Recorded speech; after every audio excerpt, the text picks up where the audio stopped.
নমস্কার বন্ধুরা, দিশার সংসারে আপনাদের সবাইকে স্বাগত। শীতকালে যদি এভাবে আপনারা কাতলা মাছের ঝোল রান্না করেন তাহলে কিন্তু গরম গরম এক থালা ভাত কিন্তু আপনারা অনায়াসেই খেয়ে নেবেন, সাথে কিন্তু থালাটাও চেটেপুটে খাবেন আশা করি। তো দেখুন, আমি কিন্তু কড়াতে তেল দিয়ে তেলটা গরম হতে দিয়েছি, আর এদিকে আমি মাছগুলোতে নুন, হলুদ, একটু লঙ্কার গুঁড়ো দিয়ে এভাবে মেখে নিচ্ছি। মাছে কিন্তু একটু লঙ্কার গুঁড়ো দিয়ে এভাবে মাখলে কিন্তু এই মাছ ভাজার স্বাদটা খুব ভালো হয়। দেখুন, এখন আমার তেলটা গরম হয়ে গেছে, আমি মাছগুলো দিয়ে দিচ্ছি। দিয়ে আমি উল্টে পাল্টে কিন্তু লাল লাল করে ভেজে নেব। আর শীতকালই বলুন আর গরমকালই বলুন, যে কোনো মাছ, মাংস বা সবজি ঠান্ডা ভাতে কিন্তু খেতে অতটা ভালো লাগে না। গরম ভাত হলে কিন্তু আপনারা এই মাছ, মাংস বা সবজির স্বাদটা কিন্তু পুরোপুরি পাবেন। তো দেখুন, মাছগুলো আমি উল্টে পাল্টে ভেজে তুলে নিচ্ছি। আর বন্ধুরা, আলু ফুলকপি চলবে নাকি মাছের ঝোলে? তাহলে দেখুন, আলু ফুলকপিগুলোকেও আমি ভেজে নিচ্ছি। এখানে আমি দিয়ে দিলাম আলু ফুলকপিগুলো, দিয়ে এর মধ্যে আমি দিয়ে দেব পরিমাণ মতো নুন আর একটু হলুদ গুঁড়ো দিয়ে খুব ভালো করে এভাবে লাল লাল করে ভেজে নেব।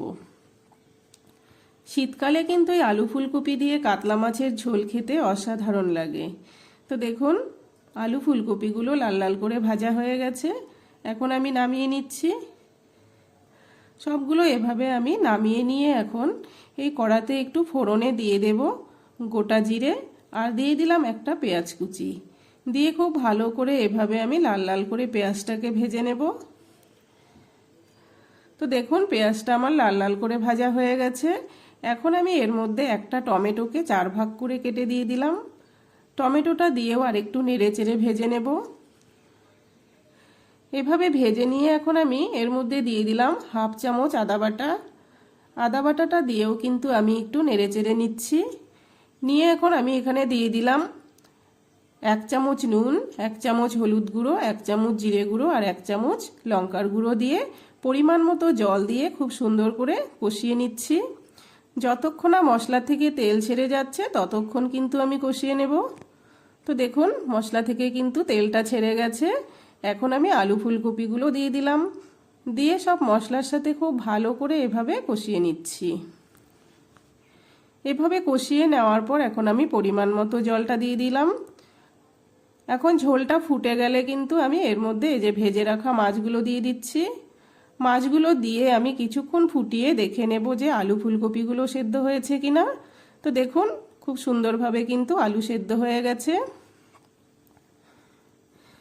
এখন আমি এর মধ্যে দিয়ে দিচ্ছি 2-3টে কাঁচা লঙ্কা। কাঁচা লঙ্কা দিলে কিন্তু এই ঝোলের গন্ধটা খুব সুন্দর হয়। কাঁচা লঙ্কাটা দিয়ে আর একটু ধনেপাতাও দিয়ে দিলাম।